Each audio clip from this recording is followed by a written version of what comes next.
Hey guys, welcome to Baking and Books. My name is Lexi and I'm an amateur baker who loves to read. So each week I post videos of myself attempting to bake something new while also talking about a book that I have recently read or just really love. Today I'm going to be making a banana cream pie layer cake.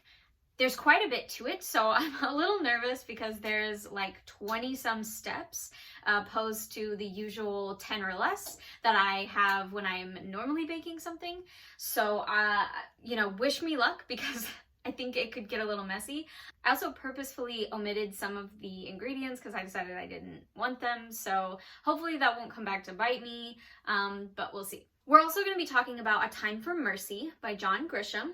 This is the first book of his that I've ever read. My boss gifted me this and I really enjoyed it. And it's pretty deep. There's quite a bit to it, so I'm looking forward to getting into it. I'm going to put a little bit of a warning before we get started. The book does include some sensitive topics. So it does include abuse, rape, drugs, alcohol, a lot of things like that. And I know that we've talked about Stephen King on here before, and Stephen King also kind of lives in that realm. But for me, Stephen's work is a lot more fictionalized, whereas this felt very real. And I'm also going to have some pretty passionate opinions about some of the things that happen. So just warning that it's going to be a little bit deeper than some of our other books have been, but hopefully it's something that if you have read it, you still enjoyed, and I'll hit on all the topics that you would have hit on, and if you haven't read it, I still recommend it. So I'm going to start with a synopsis as always, and let's go ahead and dive in. Okay, I have to make both of these, so we're gonna put them both in here and hope that it's a big enough container. Ugh, I'm already struggling and I'm just trying to open the box. Okay, so A Time for Mercy, I believe, is actually the second or third book in this particular series, but it's one of those series of books that each one can stand on its own. The main character of the books is Jake Bridgens. I think I'm pronouncing that correctly. Y'all know I don't do that often, so forgive me if I mispronounce. But I believe his name is Jake Bridgens, and he is an attorney in a small town in Mississippi in 1990. So that's the first thing to notice, is that it is not any real modern times. I hate kind of saying that because I was a 90s child, so I hate thinking that the 90s are like old, but it was almost 30 years ago, so, or it was 30 years ago? Okay, well, that's a crisis I'll have to work on later. My own personal crisis. But in any case, just remember that it's not 2021, it's the 1990s. So, take that as you will. This bowl is gonna be just big enough. Everybody hold their breath.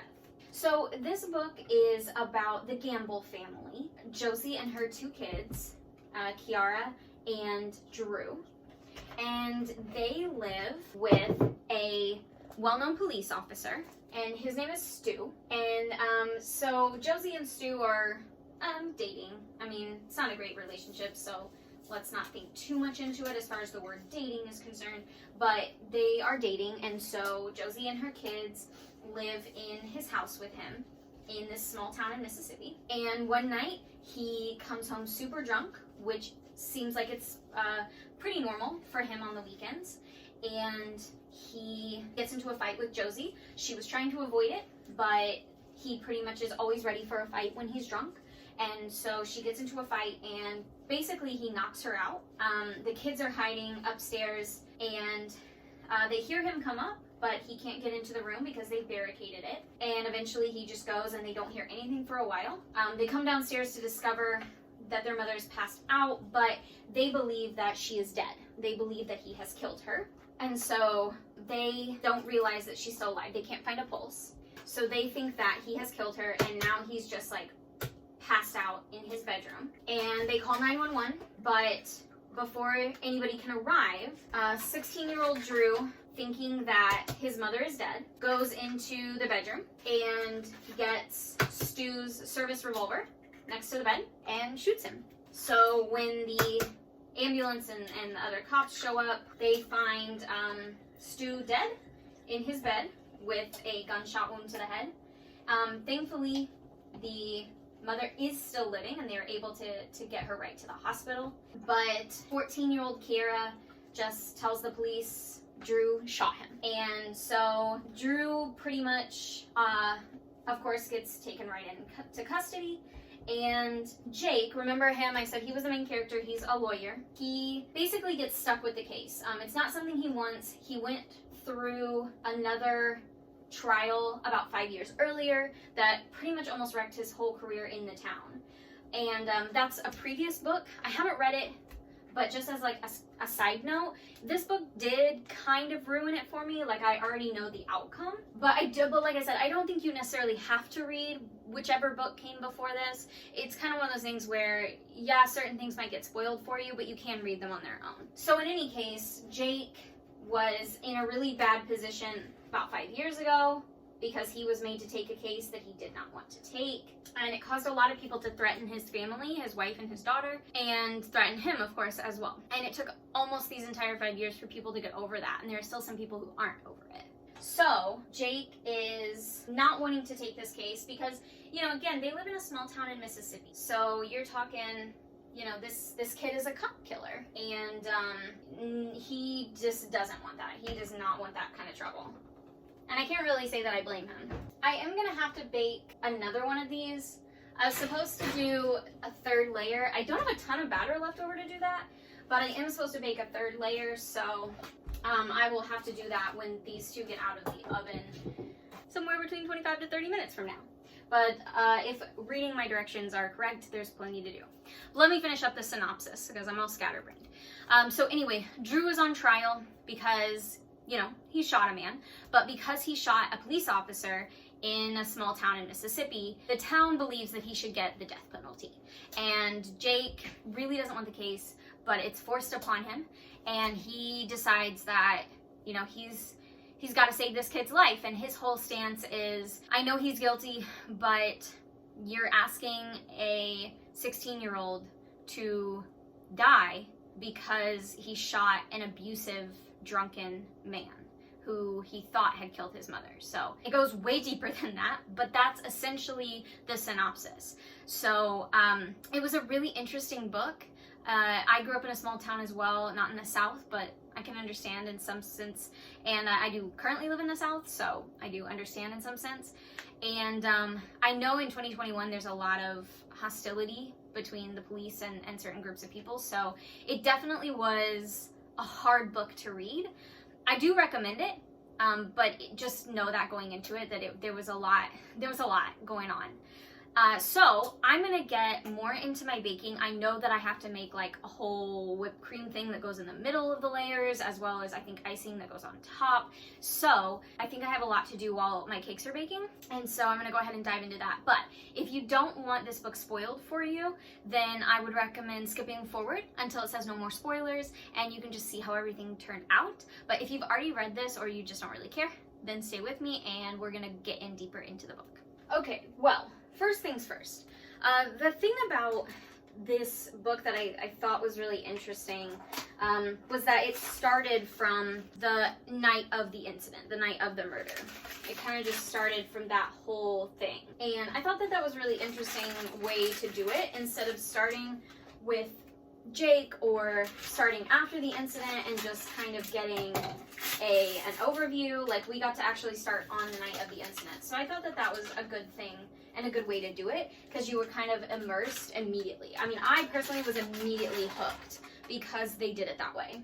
I mean, and truthfully, like, I automatically felt bad for Josie and her kids. I mean, I personally have known some people in my life whose parents don't always make the best choices. And, you know, when you're the kids, oftentimes you're just stuck in that situation. And sometimes your parents turn it around and try to make different decisions, and sometimes they don't. And we don't know at the beginning where Josie's head is at and why she's in a relationship with a guy who clearly comes home drunk constantly and abuses her and the kids. But we can assume they don't really have anywhere else to go, which is what we find out later, that they just don't have anywhere else to go. And I do respect Josie because she's obviously trying to turn her life around. I know that that's not easy. I mean, a lot of people don't realize just how difficult that can be. I personally have never been in that situation, but I've watched people in that situation, and try as they might, it's just not always as easy as people think to get yourself out of bad habits or to get yourself out of bad situations once you're in them. It's just not. And it's the sad truth. I mean, a lot of people like to judge, but you just can't always get out of the situation just because you want to. And I think that's, you know, that's what's going on with Josie in this whole situation with Stu, is she didn't want to be in this relationship anymore. She doesn't want her kids to be in this house anymore, but there's just nothing she can do to get herself out of it. So in any case, I do immediately feel bad for them, and I can understand where Drew is coming from. I mean, of course, like, going on the record, murder is bad, regardless of your situation. But, I mean, I think I can understand where Drew is coming from. He thinks that his mother is dead. He thinks that this man has killed his mother, his only parent, his only lifeline to the world. And then he just passes out in the bed. And I think there is a reasonable explanation for what he does. I mean, he's in a really difficult state of mind. And a lot of people are, I think, super quick to jump to conclusions and, you know, to be like, well, murder is always wrong regardless of the situation. And while I agree, I also think that nobody knows how they would react in a situation until they themselves are in it. And that's the thing about this, is, you know, you don't know how you would act in a situation until you are in it. And I sincerely hope that none of you have been or ever will be in this situation, because of course it's not a good one to be in, where you're stuck, or you or a parent is stuck in a relationship they don't want to be in, especially an abusive one, simply because they have nowhere else to go. And on top of that, you know, he came home, he hit your mom again, and now you are pretty sure she's dead. I mean, you know, it's just, I just think from right off the bat, it's easy to form sides. And my side was automatically with Drew. I mean, I'll say it 100 times, murder is always wrong. But I do think there is such a thing as justifiable murder. I can understand at the very least, why someone would do what they do. And I'm not saying it's right, but if I can at least understand why you do what you do, then it's a little bit easier to not judge quite as harshly. But the thing is, you know, the townspeople didn't see Stu as this drunken, abusive monster like Josie and her kids did. They saw him as a great guy. I mean, he was honorably discharged from, I think it was honorably, might have been, yeah, I think it was honorably. He was honorably discharged from the army, I think. And he, you know, went back to his hometown and got work as an officer, as a deputy. And the sheriff, you know, and the people of the town say that he was excellent. He was an upstanding deputy. I mean, he always was there to help. Not too long, maybe a couple years previously to this, he took out like 3 super bad guys all at once. You know, he always like treated the kids really well. Like, he was respectful. He helped out the community whenever he could. So the community sees him as this great upstanding guy. And obviously, when it came to his work or when it came to the community, he was. But the community doesn't see what goes on behind closed doors. So to them, this 16-year-old kid that they don't really know, I mean, keep in mind that Josie and her kids haven't been there that long. I mean, they have not been in this town all their lives like he has, you know? They just haven't. So, you know, for the townspeople, they see Stu, that they know to be a good, upstanding cop, and then they see Drew, who is sort of this delinquent kid as far as they're concerned, and they are obviously going to be upset that he has murdered a cop. I gotta get out my electric twister. This is a killer on me, so give me a sec. Okay, alright, this cream cheese is kicking my butt. It did not want to go together. Okay, so anyway, so all of this is happening, and of course, nobody wants to take the case, but the judge pretty much insists that Jake takes it. And like I mentioned earlier, with, you know, with all of his like past stuff, like obviously whatever happened in the other trial was a lot, and people were threatening him and threatening his family, and I don't really blame him for not wanting to take it. I mean, I'm sure that as a lawyer you sometimes have to just like take the really sucky situations, but when you live in a small town where people automatically judge, I wouldn't want to take this kind of case either. But, and here's the thing, and this is gonna sound mean, I'm well aware of that, but it does show the ignorance of the town, because I feel like, as an educated woman, I know that lawyers have to sometimes take cases they don't want to take. I mean, you know, like coin-appointed lawyers to people that, especially people you know to be guilty, like what lawyer would want to take that? I mean, I'm sure there are some that love the challenge. I think, in fact, Jake's mentor, oh man, what is his name? It's not Harry Rex, that's his friend. Oh, Lucian, yes, okay. So Lucian tells him multiple times, you know, I loved the challenge. I loved doing this kind of stuff, and I don't care what people think of me. Which, I mean, to be fair, like, I think it's good not to always care what people think of you, because you can't always control people's opinions of you, so why worry so much about what they're saying? But when it comes to the fact that, you know, with the last trial, Jake's family and himself were being threatened and put in danger, that does kind of put a different ring to it, and I don't blame Jake for not wanting to take this case, especially after everything he had to endure last time. But he doesn't have a choice, so he takes the case, and of course, I'm making a mess. And of course, you know, everybody in the town thinks that he loves this cop killer and he's gonna get him off and, you know, all of that. And Jake's like, look, I'm just doing my job. Please leave me alone.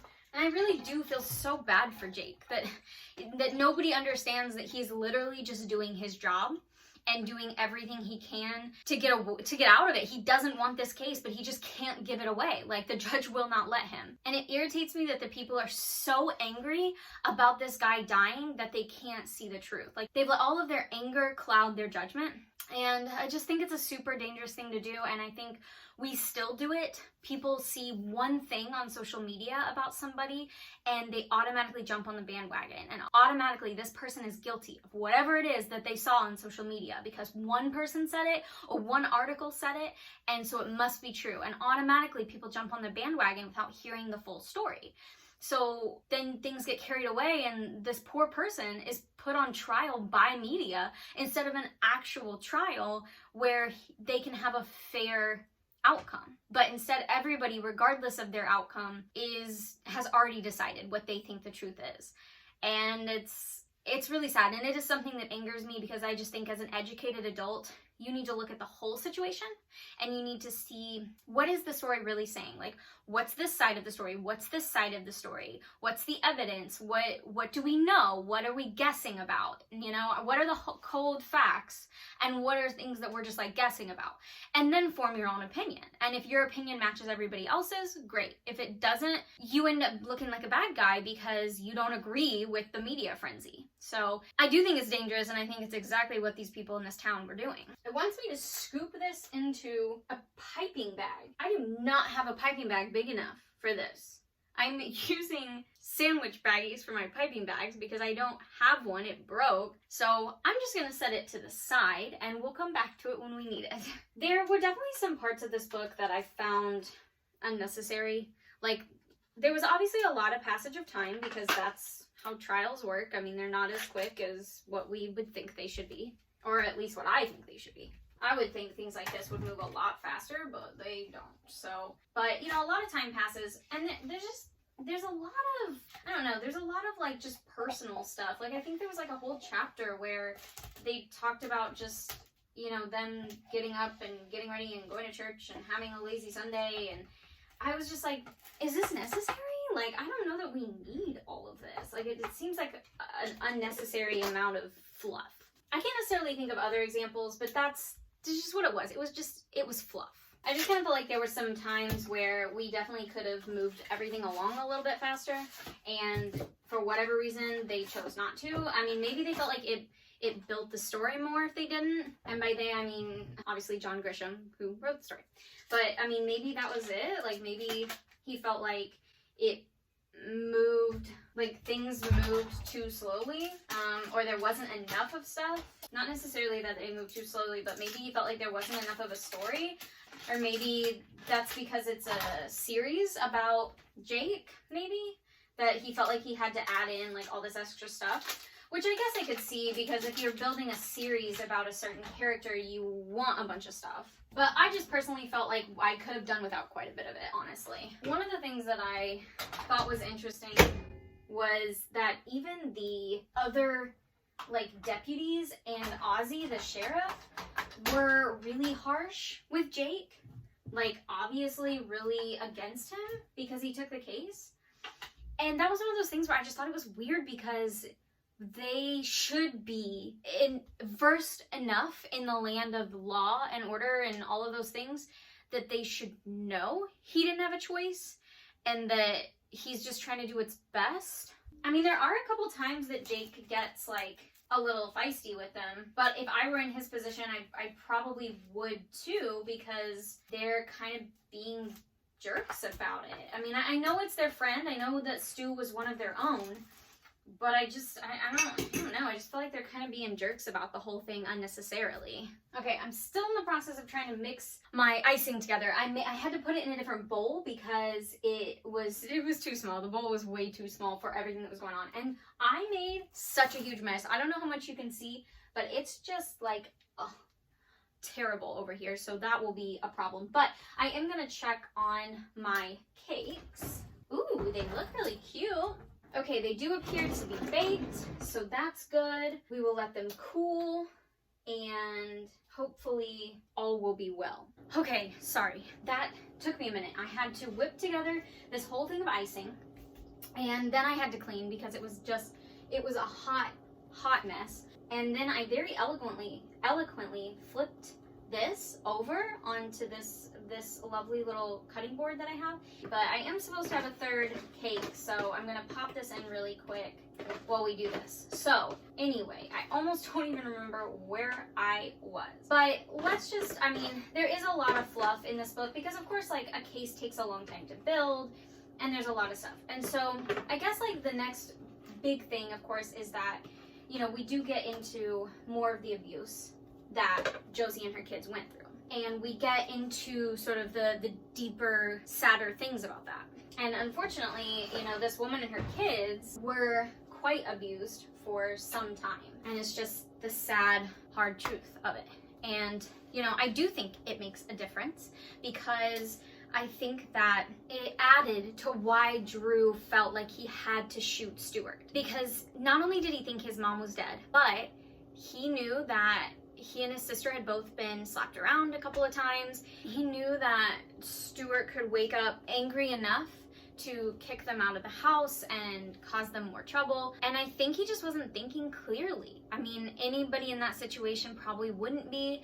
And he went one step further, and not only was he not thinking clearly, he just felt threatened. I mean, he felt like his whole world was falling apart. So by picking up the gun and getting rid of Stuart, he feels like he's solving a problem and stopping any further abuse. And can't really say that I blame him. And again, I say for the who knows how many times now, murder is never the answer. But if you're put in a situation where you're physically, mentally, or sexually abused consistently, I think it's explainable and it's justifiable murder.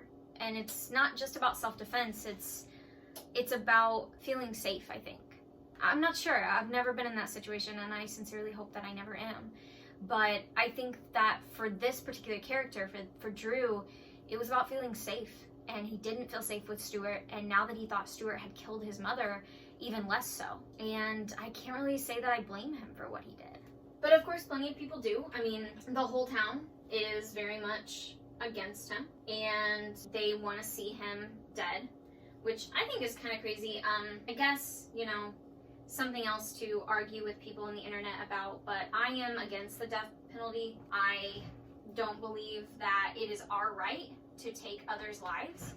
And I think if that is our law, I don't know, I feel uncomfortable with the idea that you can get arrested and put into prison for murdering somebody, but they can in turn take your life, which is murder. I'm not comfortable with the whole idea. And I think that by sitting in prison, you're more likely to understand why what you did is wrong, and maybe be able to have a mercy of forgiveness with God and for all the sins that you have done, and you may come to be able to apologize or tell the truth about certain instances.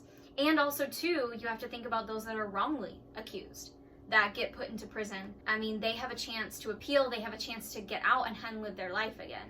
And I know that a lot of people say, well, you know, what about child molesters? What about child rapists? What about killers? What about all of these terrible people? I agree they're terrible people, and I think that they should sit in prison for the rest of their lives. But I don't know if you've ever been in our American prison system. I haven't, but I've watched some documentaries and it sucks. And they're not living the high life in there.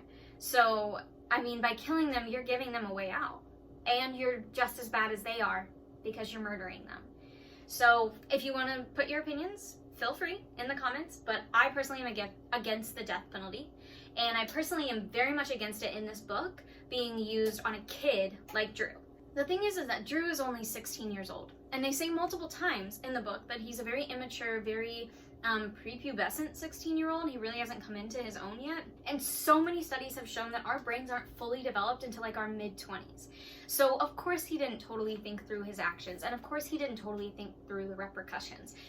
And I agree that putting him in juvie for 2 years and then letting him out is probably not the answer. I mean, he did kill somebody. But putting him on death row at 16 years old for a justifiable murder, that doesn't sit with me either. And I think there needs to be an in-between. I mean, which is part of the dangerous thing about our justice system, is that there doesn't seem to be an in-between. It's like you do this or you do this. There's no in-between. And I think that that's really sad. I don't think that our justice system should work that way. I think that there needs to be better options. And I don't know, especially when you're young. I mean, the thing is, like, if you can educate and reform people when they're younger and committing crimes, then you're not going to find them back in the system every 5 years or whatever. I mean, look, I watch a lot of true crime, okay? I love me some good true crime. I'm sure some of you are into it as well. And the thing that always strikes me is that there are a lot of people who you can tell, like, they were in and out of the system a lot. And the thing is, have the system been focusing on reforming them, especially those that are committed of juvenile crimes, I feel like they wouldn't have ended up being serial killers or murdering people in such heinous ways, because eventually they would have been reformed and they would have, like, been educated and gotten the mental health care that they needed, and like stopped thinking that killing people was an okay thing to do. Ooh, I think I might have just made that too big, but we'll see. So I think that there needs to be, an in-between. I think that, yeah, somebody like Drew, who did this murder essentially in cold blood, I mean, he knew it was gonna be, he knew what he was doing. Yeah, I don't think he should just sit in juvie for 2 years because of his age and then be let out. But that being said, I also don't think that he should just be crucified and put on death row just because, people are angry with what he did. I mean, he's still a 16-year-old kid, and a 16-year-old kid who was mentally and physically abused by this man. So that's just my opinion, but not a big fan of the death penalty. And I do not think that, in Drew's case, juvie works either. I think there's a fine line, and I don't know exactly what the answer is. Okay, I'm attempting to get this cake out of here. Aha! And I think instead of cutting some off, I'm just gonna put it like that and use the bottom. Ooh! Look how cute that looks! Because, I want you to cut the top off like I did the other one. But the thing is that if I just put it down on top of everything and leave it alone, I think it'll be good. I think it'll be nice. I'm gonna let that cool a minute before I put the icing on it. Okay, so anyway, I'm sorry if this is really jumbled. This is a more challenging recipe than what I normally do. I mean, I had to make the cakes, the pudding, and the icing, and I have to stack everything together, and I had to make the third cake separately, so I'm trying to keep an eye on it. So I may be a little scattered. But like I said, there is a lot of fluff in this book, I personally think. And so I'm just trying to hit the biggest points and trying to kind of figure out how that all works. But yeah, I just think it's a very sad whole story. And then you kind of get into the whole Kiara being raped thing. And it's just so sad to me. I don't understand. I mean, I feel like there are so many people in the world who are sexually active and they are safe and they are willing to form that bond, and even if it's just for the night. And I don't understand people who take advantage, no, I'm gonna call it what it is, who rape other people just because that person says no or they think they would say no, especially when it's a grown adult and a child. You know, you can look at someone who's a teenager and start thinking of them as adults. I know we often do that. You know, teenagers, of course, want to be treated like adults, but they're not. They are still children, and I just don't get that. I think it's disgusting. And I don't know if this is the intention of the author and of the book, but I do think it makes it really hard to feel bad for Stu at all. Because here you have this man that by day was obviously a good policeman. He did his best for the community, but he was an alcoholic. He abused the woman he was dating physically and mentally, and abused her children. He raped a 14-year-old girl repeatedly and threatened her. And that doesn't cause a lot of sympathy for me. And I'm sorry if that bugs you, but it doesn't. Again, it circles back around to a justifiable murder. You know, when you're living in that kind of household with that kind of person, I can understand why you would think it would be better to just be without them, regardless of the consequences. Because that's not a good man. It doesn't matter what he does during the day. That's not a good man. And I'm not saying that he didn't deserve to live, but I can understand why Drew did what he did. And I know I've said that before, but I just think when we started to find out about Kiara's rape and about how deep the abuse went, both mentally and physically, that was when I just lost all sympathy for Stuart or his family and his friends. And I know that sounds terrible, but hear me out. His family clearly knew he had a problem, because his family clearly has anger issues too and probably drinks too much. His other friends on the workforce knew what he did on his weekends. Some of them did it with him, but most just knew about it. And they had been called out twice to his home for domestic abuse. And suddenly those papers associated with those calls are suddenly just missing. They were never filed. Like, I know it's hard feeling like, oh, my friend is in a really bad situation, and maybe I should do something about it, but maybe it's not my place to do something about it. Maybe we're not as close as I think that we are. But there are certain situations where you need to speak up regardless of the consequences. And regardless of if you lose that friendship, regardless of if nobody believes you, you need to speak up. Because these kind of things happen all the time. I mean, I hate to be a downer. This book is kind of a downer. But the truth is that when you have friends in these kind of situations that behave the way that this character of Stuart was behaving, then sometimes you have to say something to somebody. Sometimes you have to bring attention to it. And I know that it sucks. And I know that nobody likes doing things like that. And yeah, sometimes your friends get mad at you because nobody likes to be called out like that.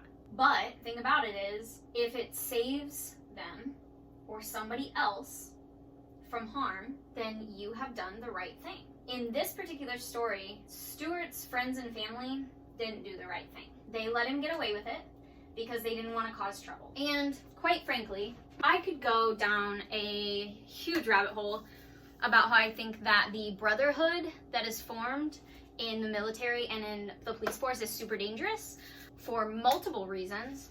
Yeah, we'll go down that rabbit hole. Here's the thing. I understand why it's made. Like the brotherhood, like you have to have each other's backs. Obviously, like if you're in the military or in the police force, you're often put in dangerous situations. That's your whole job. So I understand why the idea of brotherhood is there, because you need to have each other's backs. You need to make sure that you're there, you're working as a team, and you're protecting each other because you're being put in dangerous situations. However, when it comes to avoiding difficult conversations, lying about things that your brothers or sisters are doing, or being afraid to speak up about what's going on, that's when it's an extremely toxic environment. And our system is built that way. People higher up, they don't want to hear it. They don't want to hear that one of their best deputies is an alcoholic who beats his girlfriend.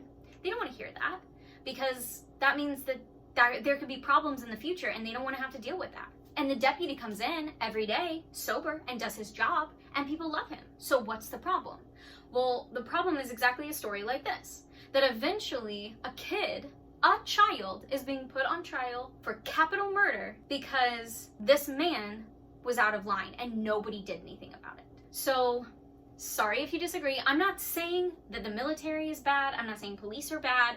I'm just saying that the brotherhood can be toxic and it needs to be fixed. It's a problem in our system that has got to be fixed. And I don't necessarily know the answer, because of course you need to teach unity and you need to teach them to have each other's backs, but you also need to teach honesty, and you need to teach the superiors that when somebody comes to you with a problem about their brother or sister, you need to take it seriously. It angers me because I do think it's a huge problem in our society. Obviously, it's a problem in this book because nobody said anything. Nobody did anything about this man's drinking problems and his abuse of his family. But it's a problem in our real world too.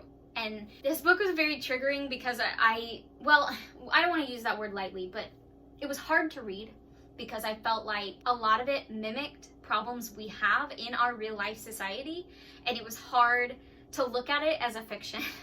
It was hard to look at it and be like, this is just a story, because in so many ways, it is not just a story. On a lighter note, quick change, I just looked and noticed that my icing is leaking, but I think that's okay because I think we spread icing all around it and try to make it real cute, so I think that's okay. We're really just waiting on the last of the cakes to come out of the oven and cool, and then we'll be good to go as far as like decorating it and everything like that. So it's basically icing around the edges to keep the pudding in, and then banana pudding in the middle.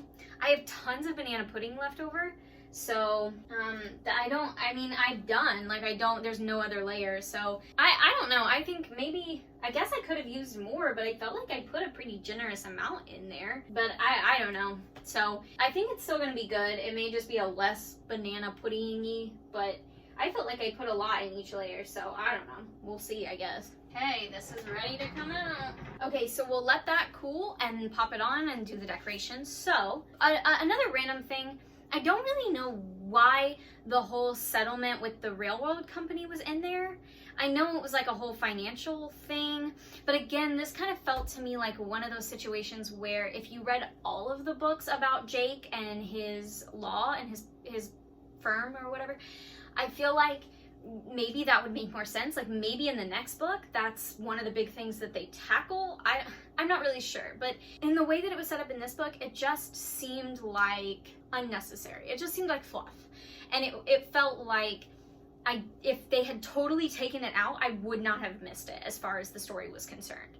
So again, it kind of rotates back to what I was saying earlier about how I felt like there were some parts of this book that were kind of unnecessary. But I feel like the trial is the justification that I needed.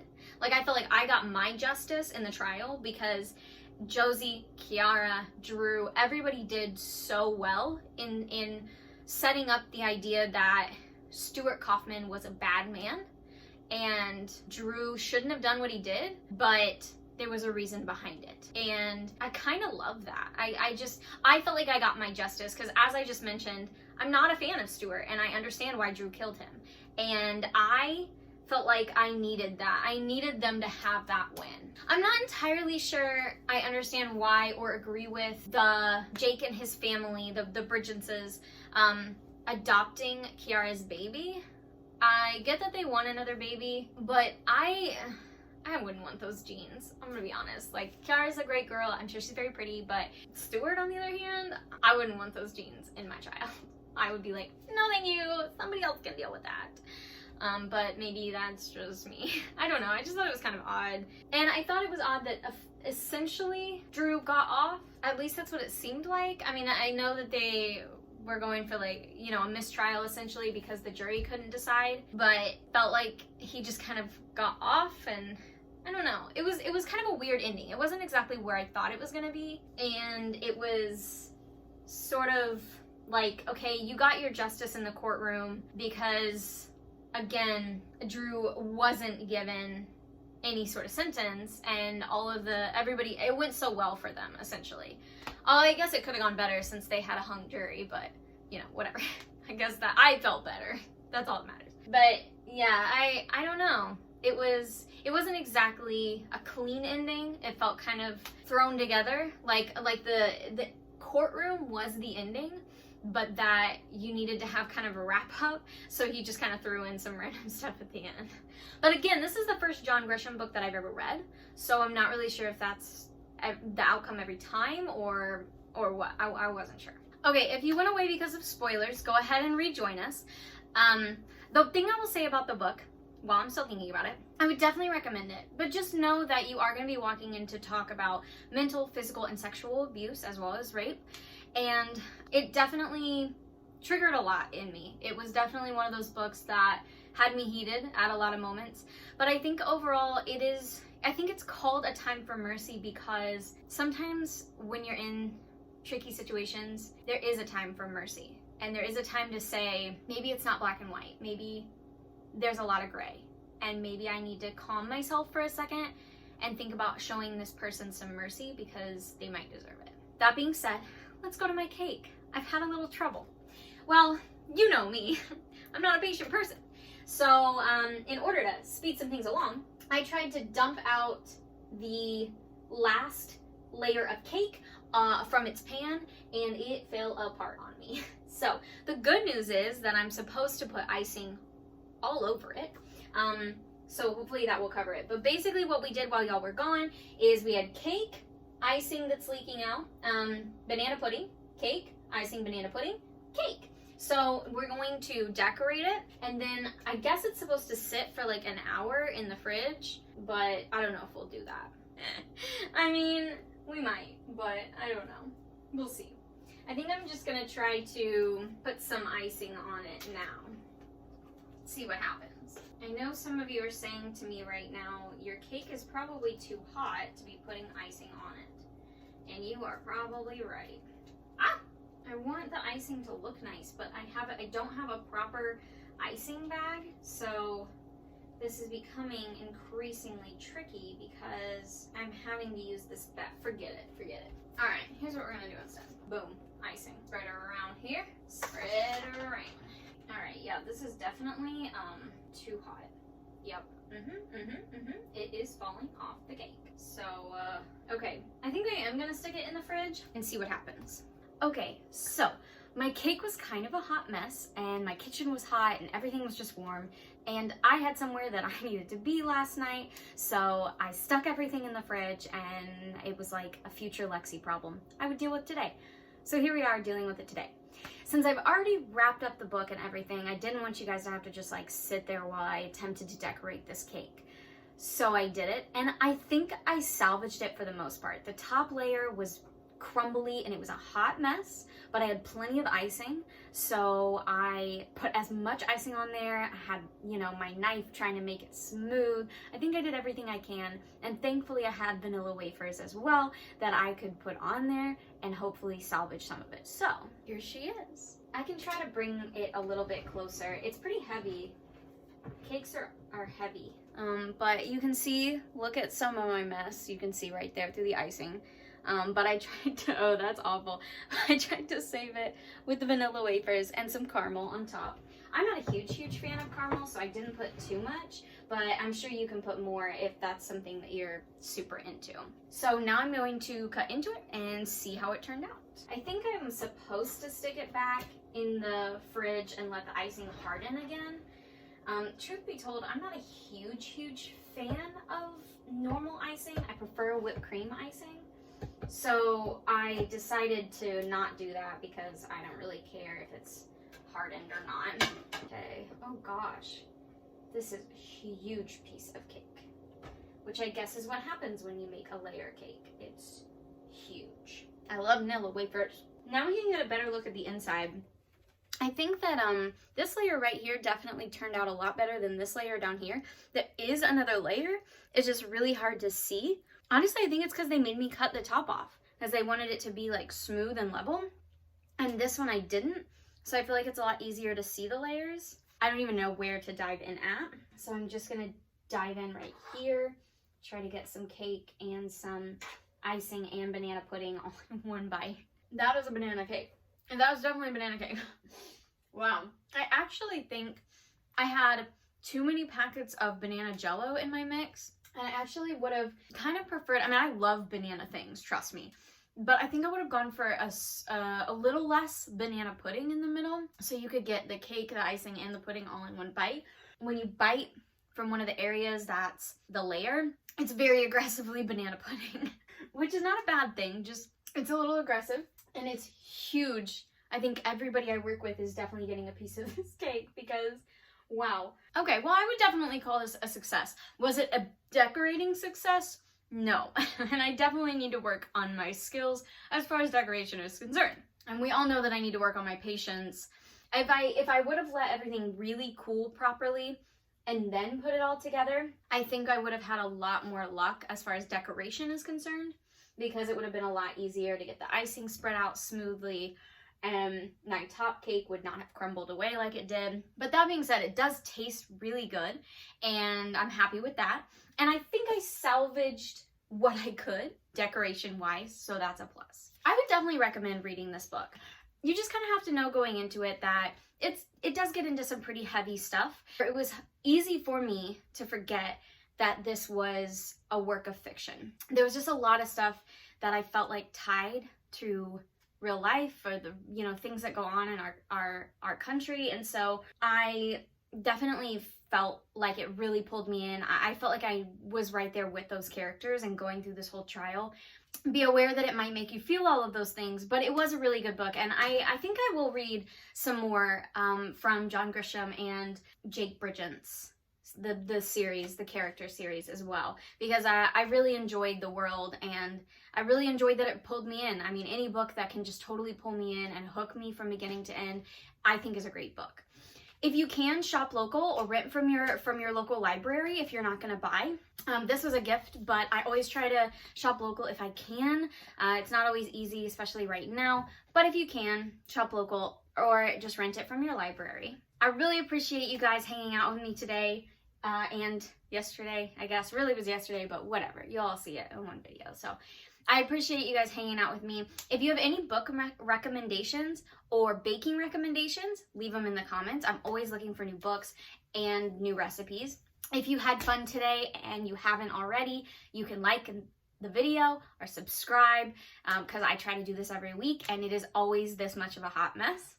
So if you had fun, you definitely want to subscribe. And thank you to those of you who do subscribe and watch every week. I really, really appreciate you. So I think that's it for me, and I will see you guys next time.